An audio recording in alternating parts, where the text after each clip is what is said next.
Tracy. Did you just call me Casey? Nope. Tracy. Oh, I thought you said Casey. I was saying, I usually pronounce your name correctly, I think. It's Cassie, right?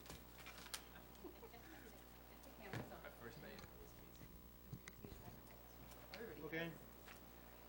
All right, let's dispense with the formality and I'll open up this workshop on the Kelly TIF agreement. Where are we taking it, Barb? Diane? I'll have Tracy kick it off. Get off. Good evening, Tracy Stuber, Economic and Community Development Director. You have three different pieces that I have left for you. One is the actual amended and restated Kelly Park Municipal TIF. As you go through there, you will see that things are redlined. You can see where things were added, as well as things that were deleted. Again, as we send this to the state for final approval, they want to see what was in the previous TIF to what we're removing and adding. I also gave you a copy of the Maine revised statutes, and this tells you as far as the different options for project cost. Again, what the statute says, what you can spend the funds on. And the third document was communities utilizing TIF funds. I thought this was kind of unique, is I took 3 communities, there are others as well, but when you look at how other communities are utilizing it, you'll see that everyone's different. And when they set the TIFs funds aside, it's basically what is going to be the most beneficial for each community. So as you see those 3 communities, you're not seeing the same thing. And one of the questions was regarding the TIF came down to the funds and the programs to spend those funds. If you look on page 9,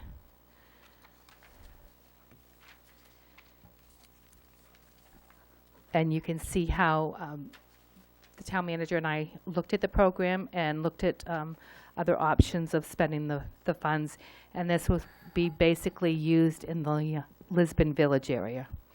So what we have the option to do is utilize funds that are outside of the TIF district, but also connected to the TIF district, which these projects would be. If you're bringing in more people, we have the opportunity to put in new sidewalks, street lights. We're looking at our bus in the area for our kind of our canopy, if you will, that needs to be replaced, repaired. So those are all things that we can utilize as part of the TIF funds. Is that the only page that really had any changes to the amended TIF document from last time? Mostly. There were just a few other changes that it was mostly just in the description of the project itself, is because one of the things we want to be able to do is in setting this up to Augusta is saying, wow, this is a great project, and this is why it's a great project and how it's going to benefit. So outside of just language changes, this is really what the majority of the changes on this page. So based on our last discussion, rather than putting 1.1 into a general category, slotted as general development, economic development, if you will, we've got tangible items based on the feedback you heard last meeting. That is correct. So looking at the content on page 9, guys, is there anything that you disagree with or you might? I like what I'm seeing because it physically gives us something for Yes. tangible on that side of town. Yes, exactly. And when you see where you've got, for instance, in the cost of improvements made outside but related to the district, you'll see number 2. So at the bottom of that on the next page, it makes reference to that's connected to another TIF. So in other words, we've got the downtown TIF. So we can leverage more projects based on between the downtown TIF as well as the Kelly Park TIF to really make things happen into the village area. Anybody have content that we're seeing? Tracy, am I correct that at some point in the future, if, say, the town decided we didn't need, continued expenditures on, street improvements or something, we could take the town's portion and just put it into the general fund? You do lose the capture value there, but, I mean, you could do that, am I correct? That is correct. You'd have to amend it as far as to change that, but yes, you do have that flexibility. Okay. Yes. I mean, it's a 30-year thing, and I don't necessarily want to, Yep. bind somebody 25 years from now and how they have to spend the money. Mind you, as far as on the 30 years, you're not really counting 30 years, is because you only have about 25 years left on the Right, TIF maybe 20 that's years already in from now. place. No, Yes. That's still a long time.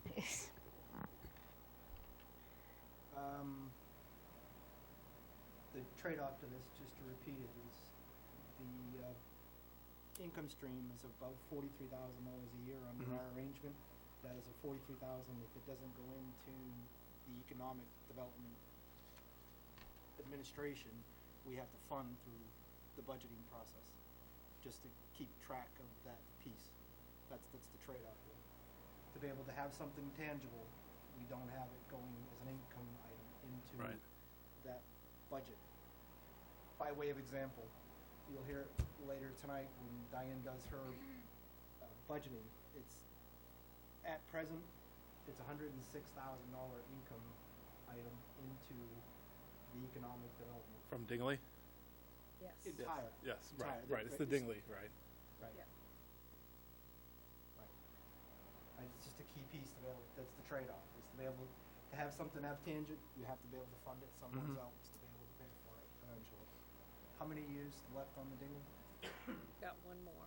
So 18 is the last year. So 18 is last year, yes. next year's budget. Then that brings it to 25 years. Again, you can extend it to 5 years going out, but it is the last year as far as, Have we heard anything from Dingley Press about, if they have, would like to extend it or not? I'm sure they'd like to, they can't extend it beyond 20 years. yes. So when the credit enhancement by law of statute, you can only have a 20-year credit enhancement agreement. So when their 20-year is finished, then that's it. That's it, okay. However, I want you to understand that for the TIF is that although our portion ends and retires, if you will, that's the terminology, the TIF will retire in FY 2018, but there's still the credit enhancement that is still due because it goes back, you've got to calculate the 20 years, and you've got to go back to when the first payment was paid out, and you've got to make sure there's 20 years calculated in there. So So, right, you might have a 6-month overlap or something, is that what you're there saying? could be an overlaps, yes. I just want you to understand that. So if nothing is done on that, then you could be looking at, you still have an obligation to fulfill for the end of the term of the 20 years credit enhancement agreement. We would be getting extra revenue from that, right? I mean, I think Dingley is 50-50 right now, right? So That you're is getting correct. The share that they've been getting for 20 years, we'd start getting that into the general fund. That is correct, So that would help out to offset that. yes. Yeah, that's true. Yeah. That's true. So that it actually be taxable. Exactly. So we should, our total revenue should go up, even if you lose some from the That's a good point. sheltering. That's a good point. We'll have some offsetting revenues Yeah. there. And then once, again, keep in mind that when you start building up your valuation, then you change on your subsidies and your county tax, and all of that will change as well.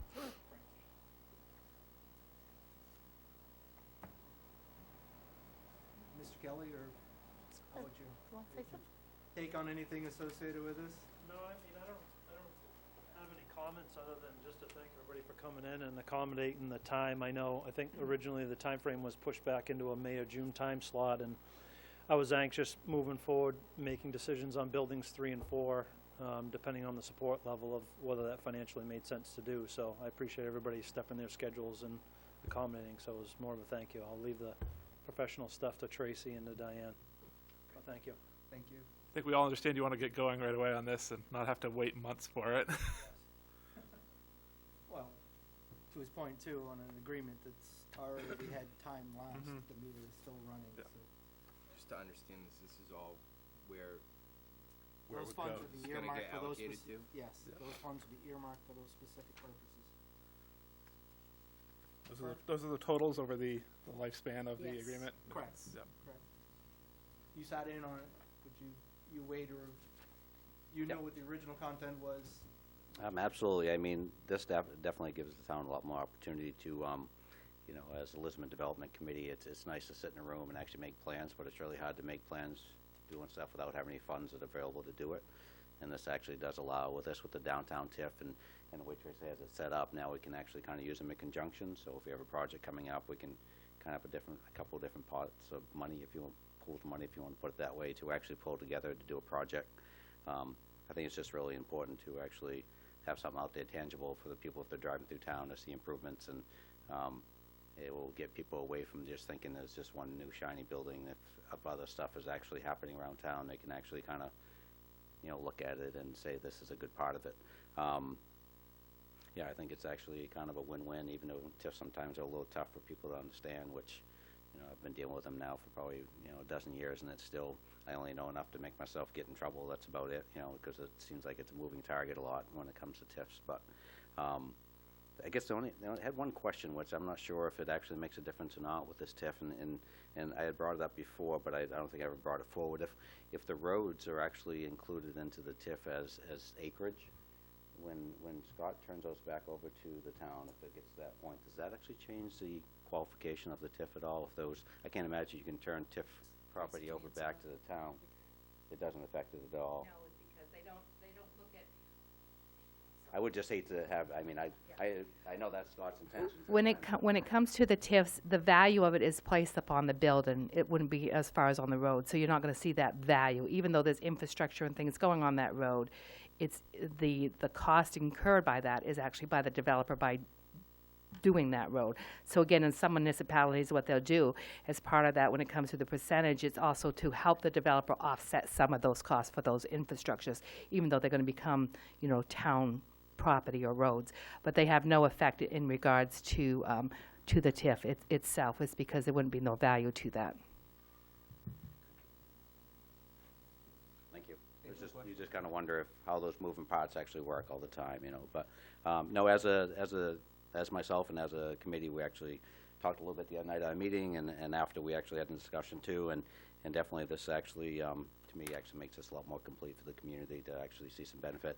I do realize it takes away from the, you know, the offset of the some of our budgetary items, but in the long run, I think over the next 20-year period or so, it actually will allow the community to see some improvements, and especially in the village area, if we can do that. The downtown TIF stuff seems to be kind of happening a little bit more down on Lisbon Falls side, and over the next year or so, I think people are going to see lots of things happening. So hopefully we can do some stuff at the other end of town so people don't feel that it's that kind of being lopsided.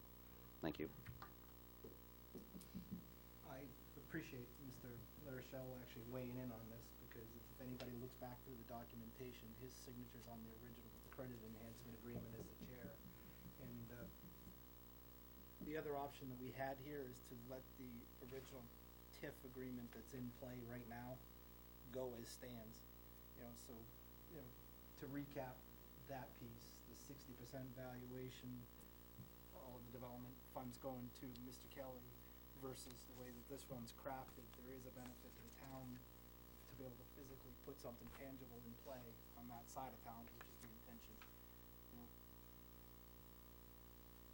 I think it's the right move, but it was a viable option to be able to consider if it had any negative feedback associated with the community or anything that we've heard along the way. The fact that go back to what was already in play is the point that I would try to make. That said, anybody else seeing anything different on this, or is this okay as it stands in your guys' opinion?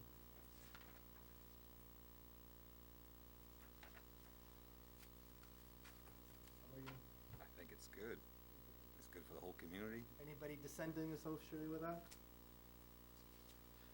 And it complies with the information that you gave us from the state. I clearly see that. Now, that said, we need to vote? We No. need to No, this is a workshop, workshop, so, be able to do Okay, it, all right. so put it on if you don't want us to make any changes and you like it as it's proposed, what we'll do at the next council meeting is have you set the public hearing, set the date for the public hearing. Okay. Would there be, Unless you want to suspend the rules at tonight's meeting and set that date for the next meeting. I the way that was originally brought to us with the public hearing and then the meeting, I think we could actually do the same course to actually put this on that agenda for Mr. Kelly for the, is it April 6th? So have the public hearing April 4th, so you'll suspend the rules tonight and set the Work for public your hearing. schedule, Mr. Kelly? Yeah. Okay. I would Does just, that give me 10 days to put in paper? I've got to have 10 days. okay, Yes, that would be it, tomorrow's the 22nd, there's 9 days, couple extra, you got it. okay. Yeah, I can count the weekends, believe me. I just know, based on dialogue that was at that point, there was MDOT, and the following week, that information was resolved. That's all taken care of, so, there's nothing holding this up.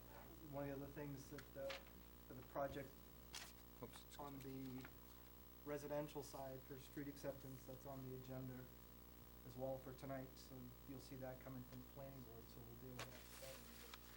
As for the TIF, I don't see any other further action that's taken here. Am I incorrect on that, Tracy? As long as we've got a hearing date and Yes, vote. and also part of that, then we'll do, for the hearing date. So when the whole packet will be a complete packet as well, including the draft of the credit enhancement agreement based upon the 60/40 with the changes. anything else that you would need of us before that meeting? Nope, it's all on me. I know that. I appreciate it, and, that being said, close the workshop, if that's the case. That was painless. We'll grab that. Yeah, good 45 minutes. We're good. You're all set? Go home, come back. Thanks for coming. Hope it all worked out. We don't need to do this Yes, tonight, so when we get to You're- that, that's, he knows that, right? yes, he's the one that's told me that The MDOT drainage signs is it. gonna We're go gonna through not do the MDOT. drainage easement tonight. Yeah, do you want a quick update on that? Why, has it changed? No. Oh,